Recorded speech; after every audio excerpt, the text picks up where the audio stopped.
Ahlat. I am a flood flowing over, across the ages. I was born with the history. I will go with the history. Soil is sacred for me. Leave it alone, do not dig it. If you can't find a touchstone, have a look at my headstone. Ahlat stone, Ahlat tombs, Ahlat headstones, or Orhun monuments of Anatolia. We are speaking of a city on the coast of the Van Lake, or of a graceful queen of cities. An autonomous city which has leaned back on two of the greatest peaks of Turkey, which lies between mountains of Suphan and Nemrut. Ahlat is like a small copy of the Bosphorus, with its sloping land that rises from the lake. Ahlat is full of beauties that are a complete substitute of Mediterranean, with its spotless strands, its lakes, its rivers, and with its Sute Plateau. It is one of the rare museum cities of the world, with its tombs, mosques, castles, and monumental headstones, as well as with its natural beauties. Ahlat is the epitome, the nucleus, and the land title of Anatolia. Ahlat was conquered in the 20th year of the Hejira during the time of Prophet Omer. Son of Muaz bin Jebel, who is from Kiram companions, had been injured during the conquest and became a martyr in his father's arms. The mausoleum, which was constructed for Abdurrahman Qazi, has been full of visitors at all hours of the day for centuries. Dishes in cauldrons are offered free in its gardens during the special days. Ahlat, which became a Muslim city when it met with the Turks, became the entrance gate of Anatolia during the Seljuk era. Ertuğrul Gazi was born there. Oghuz tribes flow over to Anatolia in groups via Ahlat. Sultan Alparslan, who led the Friday prayers in Ahlat after he put on his white burial robe, had made Anatolia the Turkish land after he had beaten the Byzantines. The state of Ahlat Shah, which was established in the 12th century, lays the foundation of a high level of civilization and maintains a golden era for Ahlat. The population of Ahlat, which reached a figure of 300,000 during the Turkish immigration, is around 37,000 today. Ahlat has radiated science, culture and civilization beams during the period of time when Europe was going through the darkness of the medieval ages. It moves forward for enlightening of mystic and devotee soul. As what goes up must come down, Ahlat has been destroyed by wars, by invasions and by earthquakes from time to time. Only ruins of an inner castle are left over today from the Ahlat castle that was legendary. The retaining wall of the Ulu Mosque, which rises as a monumental arch just across the old castle, is like a majestic trail of the civilization which existed here once upon a time. Public houses, public baths, Muslim theological schools and palaces spring out from every place that is dug. This hermitage, which has maintained the magnificence of the great Seljuks, is waking up now from its long sleep that it had sunk into. Its long sleep through the earthquakes. Who knows for how many caravans had it been a stop, and for how many passengers it gave accommodation. The large public bath, uncovered during the latest excavation, has the feature of being a double public bath. The graves of the octagonal tomb, on the other hand, are decorated with perfect examples of calligraphy. Ahlat was governed by the state of Ilkhanate, which had been established by the Mongols that were Muslims for 1.5 centuries after the Seljuks. The most important works of art that have arrived up to now in a healthy state have been made during that period of time. Suleiman the Magnificent had adopted his fatherland during his expeditions of Iran and constructs a new castle on the coast. The Ottoman castle, which is on the beachfront of Lake Van, is a work of Sinan the architect that had been constructed by Commander Suleiman the Magnificent. It had spread fear for the enemy and security for the comrades for centuries with its 13 towers. Ahlat possesses a deep-rooted culture as well as its historical artifacts. Folk songs and poems which start with the sentence of Trunks of the Castle speaks about Ahlat in another way. But the most beautiful poem that depicts Ahlat from the lips of Ahmet Turan Kazgöl: I am one of 3 cities that have been called tombs of Islam. I am not the work of art of centuries, but of eras. I am the benign, I am the future, I am the past. I am the Lady Erzen, I am the Dede Maksut. I am the Abdurrahman Ghazi. I have sent Alpaslan over to Menziket. I have rocked the cradle of Ertuğrul, of Osman Bey. Iskender Pasha Mosque and Kadi Mahmud Mosque inside the coastal castle, a project carried out by Sinan the architect, are rare commemoratives of the Ottomans. The mosques, which have been restored, are open for prayers today. The new mosques, which have been recently constructed in Ahlat with Seljuk and Ottoman architecture, are equally beautiful where the past would not be longed for. Elegant minarets of Kalender, Ergezan, Kaya and Ikikube new mosques, which have been constructed from the Ahlat stones, rise through the sky as if they are the index fingers. Ahlat Merkez Ulu Mosque constitutes a perfect combination of Ottoman and Seljuk motifs with refined taste of today. The highest peak of Ahlat is on the Supam Mountains at 4,000 meters. Supam Mountains, whose top is under snow in all seasons, is the favorite of mountaineers. The Nemrut Mountain, which is located on the west side of Ahlat, is a trekking track which is easy to access and enjoyable to exercise. Nemrut Crater Lakes, which are 25 kilometers away from Ahlat, arouse interest of visitors for all the seasons with its exotic appearance. Crater Lakes freezes out completely during the cold winter days. Fog always persists on its peak during the spring times. It mesmerizes those who see it through its wild beauty. It becomes wonderful during the summer times with its magnificent nature. The area of the Blue Lake, which is in semi-moon form, is 13 square kilometers, and its depth is 155 kilometers. The Uluca Lake, with its green color, is the remedy for all sorts of suffering with the minerals it contains. Ahlat possesses a very beautiful valley and trekking tracks in which spring waters overflow and run down. Its magnificent nature and locations of historical inns adds to it the title of the Second Cappadocia. Madavans and Uludere valleys bear the trace of tens of civilizations with locations of inns that numbered over 1,000.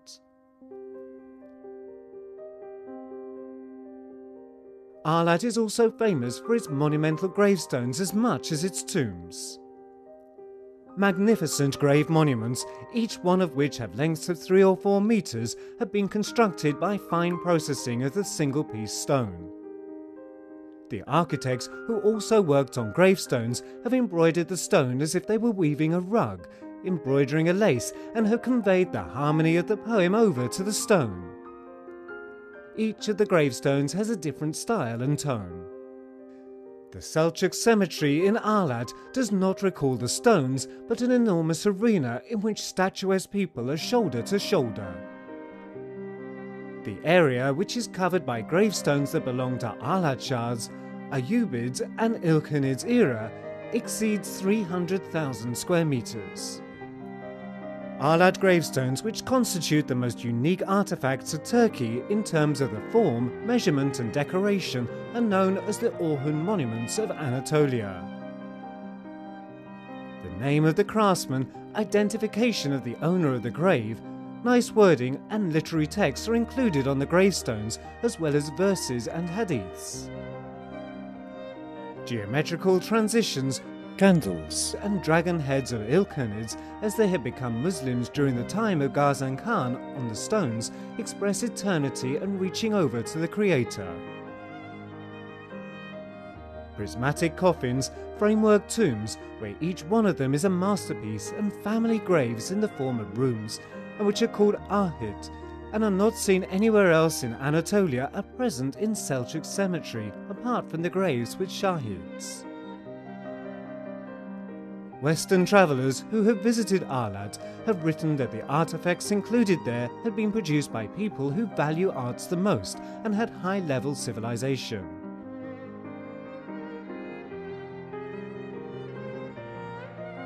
The most beautiful artefacts of Ahlat, where sightseeing should be organised, are its tombs. Tombs are architectural masterpieces of Turkish tents that have been laid up with stones. Tombs whose lower floor is the burial chamber and the upper floor is the prayer room are mausoleums that combine the respect for the human being with the Islamic belief. Burial chambers located on the lower floor of the tomb can be accessed directly. Prayer rooms on the upper floor can be accessed through a double-sided ladder from the north. Doors of tombs have been constructed in monumental crown door form. Tombs of Ahlat are masterpieces of grave monuments with their fine decorations, with their verses and hadiths that have been engraved on stone with wonderful calligraphy, and with their inscriptions and with their motifs that reflect the Turkish traditions. The oldest of the monumental masterpieces of Ahlat is the Sheikh Necmettin tomb. Sheikh Necmettin, who lived during the time of the ruler Balaban of Ahlat Shahs, was one of the greatest scholars of the time. Inscription of the tomb that was constructed in 1222 have been inscribed through Nash calligraphy. Lady Erzin tomb arises just next to it. One cannot find any other masterpiece in which the stone has been inscribed this finely, and the elegant sea has been dressed over an architectural construction this beautiful. The tomb, which had been constructed for Lady Erzin, who was the daughter of the ruler of Ahlat, Emiral, is the masterpiece of muralists that ascends to the sky. A verse from the Quran, which had been inscribed on the white Ahlat stone following the decoration belt, encircles the tomb all around. Every stone on the conical dome of Lady Erzin tomb had been inscribed separately, as being different from other tombs, and decorated with symbols of Turkish tribes. Ulu tomb is the highest and the most magnificent of Ahlat tombs, standing at 20 meters. It looks down on Lake Van with all of its solemnity. It is one of the most exclusive examples of Anatolian monuments with the richness of its stone engraving work. Hasan Padishah tomb is situated on a high hill of old Ahlat city.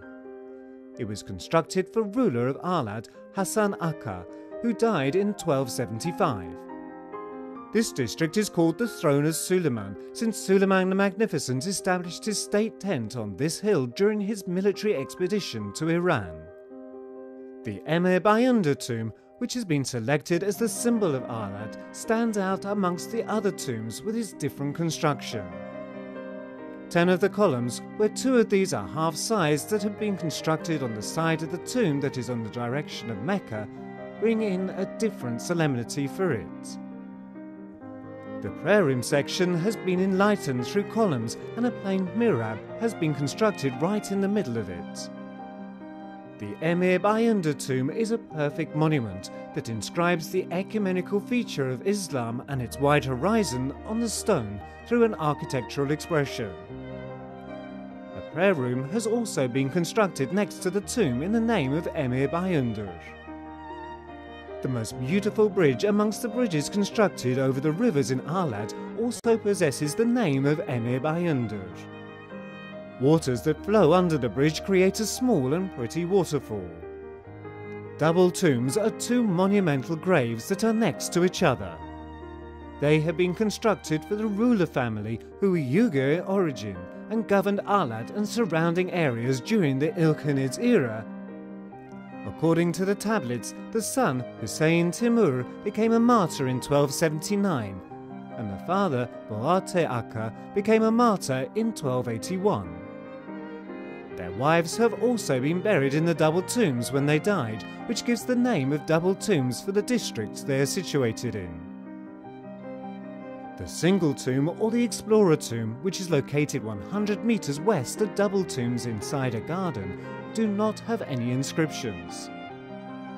It is presumed that it belongs to a ruler of a Koyunlu state.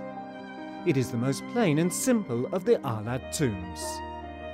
The Emir Ali tomb, which is located at the side of the street in the Double Tombs district, recalls not a graveyard building with its different plan and architecture, but it recalls a rose garden.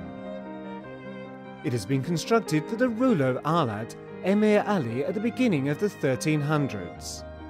The Emir Ali tomb, whose side towards Mecca is open, stands out with its plain construction. It is as if it is the symbol of the smile of the people of Ahlat towards death. The Dede Maksut mausoleum is located across from the Emir Ali tomb. It has a square plan and rather plain construction. The Mirza Muhammad tomb has been left a few meters under the ground level since the street on the two-tomb district had been raised. Elegant minaret of Ahlat stone and two-dome new mosque accompany the mausoleum, which was constructed during the 14th century. Pretty Lady tomb is situated inside the garden a little bit further on. This masterpiece, which is also known as the Anonim tomb, has a single-story plain architecture like the Mirza Muhammad tomb. Half-dome tomb in the Harabesh Shahir district that is from the 14th century and the Alimolu Hurshid tomb, also in the same district, have not been demolished, but they have been left half-constructed. Architects from Ahlat who succeeded in these magnificent masterworks have also created perfect masterpieces within the Great Seljuk Empire as much as they have succeeded in Ahlat.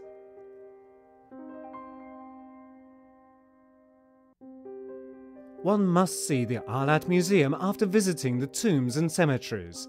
Coins, belts, bracelets, pins, hairpins, glass and ceramic examples are exhibited in the museum, which possesses hundreds of objects ranging from early Iron Age to the Seljuks era. The building of the museum, constructed recently, allows the opportunity for exhibiting many more artifacts. Ahlat comes to the forefront with its handicraft masterpieces today, as well as its historical artifacts and natural beauties. Stone mastery, art of tile making and walking stick production are amongst the most popular crafts of the city. Walking sticks, which are manufactured from walnut and from mulberry trees, provide you an opportunity to choose a special souvenir. Would you like the one with an eagle head or one with a horse head, wolf head or one with a lion head? It is also possible to have one with fish, elephant or a bee. Miniature tombs, which are made from copper or from wood, are worked on finely by their craftsmen. Ceramic vases, pictures, carved or embossed calligraphy constitute special souvenirs for the ones who would not like to forget Ahlat. The people of Ahlat live their lives with enjoyment. Every house has a large garden. Fruits like apples, plums, walnuts and cherries, which are cultivated under a natural environment, are delicious. Very tasty dishes special for the gourmets are cooked in houses. Tens of regional tastes ranging from stuffed meatballs to helise, from stuffed zucchini to cabbage roll decorate the tables. One of the most important flavour symbols of Ahlat is the pearl mullet that lives only in Lake Van. The mullet, which is eaten fresh in the summer and dried in the winter, provides a feast for the people of the region during the 4 seasons. The pearl mullet, which immigrates over to the rivers that feed Lake Van at the beginning of the summer to breed, swims in the opposite direction to the flow of the water in the spring times. They return back after leaving their eggs. Only this extraordinary event is worth seeing on its own. Ahlat, which integrates with mountain, lake and green, also provides the opportunity for water sports through the Water Sports Centre that has recently been constructed, as well as winter sports. Hotels and rest areas on the coastline of Ahlat, where tourism is developing day by day, will greet you in a friendly way and allow you to have pleasure of the sea. Seeing the different tones of the blue during each hour of the day while having a glass of tea on the shores of the lake, observing the rising of the sun or the moon as they wash themselves in Lake Van, provides indefinable pleasure for the onlookers. Sun rises differently on myself. My stars are brighter.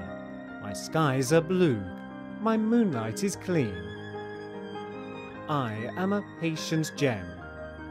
My sovereignty is my name and my history. Haven't you recognized me yet? I am Ahlat.